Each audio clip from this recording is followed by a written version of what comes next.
The End of Oz, Chapter 23. I never thought of myself as a hero. Heroes sacrifice themselves for others. And for most of my life I didn't think I had anything to give. But I have saved Oz, and lived to tell about it, and no one in either world, save two fairies and Nox, knew about it. That was the definition of sacrifice, right? But I wasn't so sure.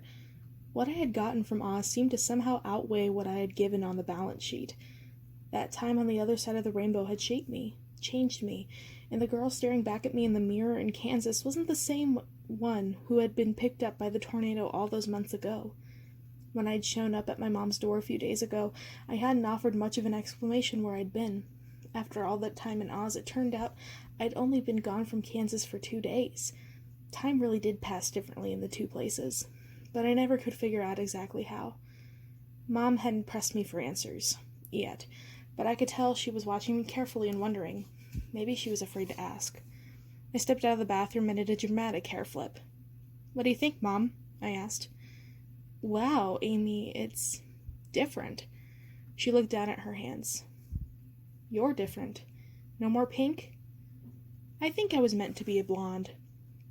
I couldn't really give a damn what color my hair was anymore, but the truth was that I couldn't let go of Oz. Glamora had magically changed my hair to blonde, and I liked keeping a reminder with me. This morning I had chopped 3 inches, and it now grazed my shoulders at an edgy bob instead of hanging down my back. Mom had offered to take me to the mall for the cut and color, but I couldn't see spending the money. "You'll be okay getting to school? Are you sure you don't want me to drive you?" "I'll be fine, Mom. It's a 2-minute walk. Besides, Madison is picking me up." Mom frowned. For Mom, Madison would always be the girl who had disinvited the entire first-grade class from my birthday party. As if it wasn't bad enough that I had to go back to school, to add insult to irony, Mom had told me last night that my high school had temporarily moved to empty trailers in the Dusty Acres trailer park, where the school was being rebuilt. Glamora and the Gnome King, as Assistant Principal Scranton, had caused just a little bit of damage when they'd opened a portal between Kansas and Oz. You can take the girl out of the trailer park, but then her high school ends up holding classes there. I slipped my feet into my boots. I wore them every day. They were silver and sparkly, and Mom had never asked where I'd gotten them. What would I say if she asked? My mother's words stopped me before I reached the door. "Amy, wherever it was that you went, I know you came back for me, to take care of me. I want you to know that I am okay, that you don't have to worry about me, darling." "Are you trying to get rid of me?" I said lightly. "The first time you went up on posters and I searched for you. This time I knew better. You weren't somewhere I could find you. I'm right, aren't I?" I couldn't answer with words. I nodded. "Were you happy there?" "Mom, it was... How did I sum up Oz? It was scary and amazing and harder and more wonderful than anything I had ever imagined. It was... magical," I said finally. "If anyone is overdue some magic, it's you." "Well, I'm here now, Mom," I said, and I meant it. I'm back. Some part of me would always be in Oz, but I was determined to find my footing here. My mother kissed me on the forehead and went off to join Jake in the kitchen, where they were making breakfast. I watched her for a few minutes as they huddled over an egg casserole. Every day she was more herself. Not the woman I remembered from my youth before the pills, but something new. She seemed to have made it through the storm that we'd lived in for all those years, and she was rebuilding herself from the ground up. I still had some work to do. Madison was waiting outside for me with a Starbucks cup and a smile. She knew how hard it had been for me to leave Nox behind, and even though she didn't bring it up, she was helping in her way. Offering advice I was sure was ripped from one of those pages of the magazine. The articles she read were breakup ones, but I was pretty sure Cosmo didn't cover how to lose a guy after you saved his world and left him on the other side of the rainbow. Dustin was at her side, standing a little closer to her than the last time I'd seen them together. I could see them inching back together, and every touch and laugh and little joke reminded me of what I had on the other side and lost. But I was happy for them, and happy for their companionship. They were the only friends I had. But my other classmates had not forgotten Salvation Amy, the nickname that Madison had given me before we were BFFs. People whispered and pointed as I walked past, but I shook them off. I was a different Amy. So when I slipped into my desk in the trailer and someone tapped me on the shoulder, I didn't even bother to turn around. The person tapped again. This time I whipped around, prepared to return fire. But instead I found I was staring at the only eyes I wanted to see, sitting in the desk right behind mine. Knox? Without hesitation, I climbed over my desk and into his lap. I pressed my lips to his, and the whole of Dusty Acres melted away. Knox was laughing and kissing me and trying to talk at the same time. "You cut your hair." He ran his fingers through my short strands. I broke away and swatted him. "That's the first thing you say to me? What are you doing here? I don't understand.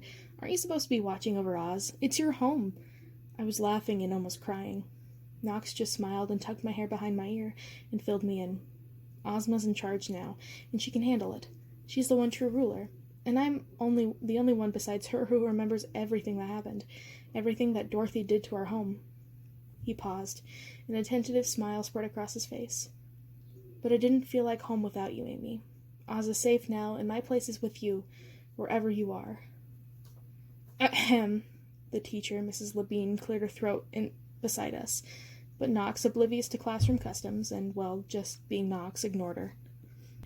"This is not the time and place for public displays of affection. In my class we sit in our own seats, Miss Gum and Mr. I'm Knox. I'm new here." And just like that, Knox became a student at Dwight D. Eisenhower Senior High. There were logistics, of course. Knox had to become an emancipated minor, and he had to falsify some documents. The administration didn't really look that closely. No one would want to go to Dwight D. Eisenhower Senior High unless they really had to, and frankly, after our assistant principal brought the school down, enrollment was kind of at an all-time low. Knox, of course being Knox, had come prepared for life in the other place. He had a stash of jewels from Ozma to pawn for cash, and he used to pay for an apartment. Madison and I took him to the mall and dressed him up like a real Kansas boy, even in dark jeans and dark t-shirts. He looked otherworldly in the best possible way. If you thought people were whispering about me before, you should have seen the looks on Tiffany's and the others' faces when they saw me walking around with Knox by my side. In an unlikely twist, Knox and Dustin had an instant bromance. I think Knox was just happy to have his first guy friend after years of living with all those witches and assorted creatures. Dustin, ever the jock, recruited Knox to the football team. Knox's reflexes were just as fast, even without purple magic flashing from his hands. To Dustin's surprise, mine were too. When I joined in their pickup games, my very physical training with the Order had turned me into something of an athlete. It was actually nice to get out my aggression. I hadn't gotten into a single fight since I'd been back. It was books that were the challenge for Knox. I tutored him in the earthly subjects he knew nothing about, and I admit it felt good to be the one schooling him for a change. The next few weeks and months progressed, but not without some hiccups. It wasn't easy for either of us to get used to a world without magic. More than once I caught Knox flicking his wrist or reaching for some shortcut spell that wasn't there for the most mundane things. Magic was like breathing for Knox, and it had become part of me too. Mom was doing better every day. She'd gotten a job at the elementary school assisting kindergartners, and Jake was hanging in there too, somehow more in love with Mom every day, unlike any other boyfriend she's ever had, including Dad. I still hadn't talked to my father, even though he had actually called during my second disappearance. Maybe one day I would return the call, but not anytime soon. Although I had learned forgiveness, and I had balled up all my hurt and pain and sent it away in a burst of fire, I had seen more of my life without him than with him, and I wasn't ready to change that yet. I began to make plans. Not the battle plans I'd gotten used to, the kind that involved college brochures and transcripts and tests. I had never really decided what I wanted to do, except be anywhere but here. But now I thought about it. A lot. It was like all these new doors were open to me. I couldn't exactly put Savior of Oz on a resume. But I started to wonder if there was a way to apply what I was good at and what I had learned in Oz in the real world. As I tried to write college application essays, I found myself stumped because the thing I wanted most to write about was the thing I couldn't. I saw Glamora and purple eyeshadow palettes at the mall. I saw Gert in the pond I passed on the way to school. I saw Mombi in every spiderweb. I saw Indigo in every bubble, and the lion lurking behind every tree. Sometimes I felt like I understood Dorothy more and more. It wasn't just killing the witch that changed her, it was also coming back, home to Kansas and leaving Oz behind. She had experienced the magic and power and had even surrounded by friends. She had left Technicolor for sepia-tinged black and white, and I had done the same. Even with Knox by myself, I felt myself yearning for Oz. I saw my own restlessness reflected back at me when I looked at him sometimes. He fidgeted constantly and had trouble sitting in the tiny desks we had at school. He was accustomed to battles, and so was I now. But other times he seemed just to be at peace, happy to be someplace where there was no war. Prom was on the horizon, and I'm not kidding. The theme was Somewhere Over the Rainbow. Madison had suggested that we wear gingham for irony, but I did not want to tempt fate. And prom wasn't exactly a thing I never ever aspired to. I wasn't a prom person. Madison disagreed. She said everyone was a prom person. It was a seminal event, like being born or going to the mall for the first time or One Direction breaking up. Madison was always trying to remind me that there was a magic in this world, too. We just had to work a lot harder to see it. I wasn't convinced about prom, but I did see the magic. Holding Dustin Jr., when he wasn't screaming his lungs out, and feeling him wrap his little fingers around my thumb, my mom's clean and sober laugh, getting an A+ on my math test, and Knox was magic. On my good days, I was magic too. One day after school, Knox led me to a corner of the trailer park, the corner where I used to live, where the tornado had first taken me to Oz and left me behind a twisted graveyard of metal. "What are we doing here, Knox?" I asked. I didn't need a reminder of this part of my past. Knox ran over to the nearest Enact trailer and plugged in what looked like an extension cord. The corner of the park lit up, and I could see that there was a landscape painted on one of the trailers, the moving mountain range in Oz where we had shared our first kiss. Over it, Knox had written in surprisingly perfect script, "Will you go to prom with me?" Inexplicably, I started to cry. Knox took a step toward his handiwork as if contemplating turning out the lights. He didn't know what to do. "Why are you crying? Did I do something wrong?" he asked, clearly confused. It just made me cry harder. "Did you know that the prom theme is Somewhere Over the Rainbow?" I managed between sobs. "That makes you cry?" "Knox, do you ever wonder, what if we wake up one day and wish we had been there all along? Then we go back, but I, for one, don't want to miss my first prom." I leaned in to kiss him, but just as my lips met a silver glow lit up our faces, I gasped and looked down. My boots. The boots were glowing. "Amy," Knox breathed. "Has this ever happened before?" I shook my head. I thought I didn't have power here." Knox frowned. "Maybe you don't. Maybe this is coming from somewhere else."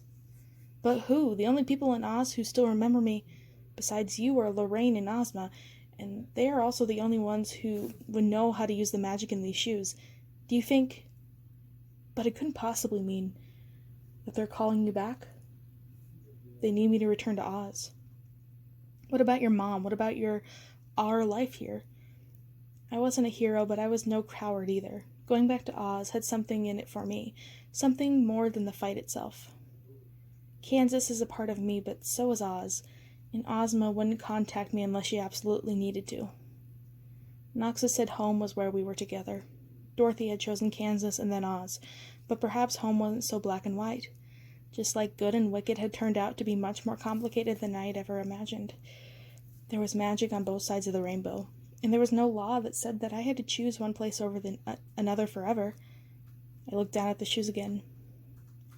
What was it she had done? It was worth a try. I took Knox's hand.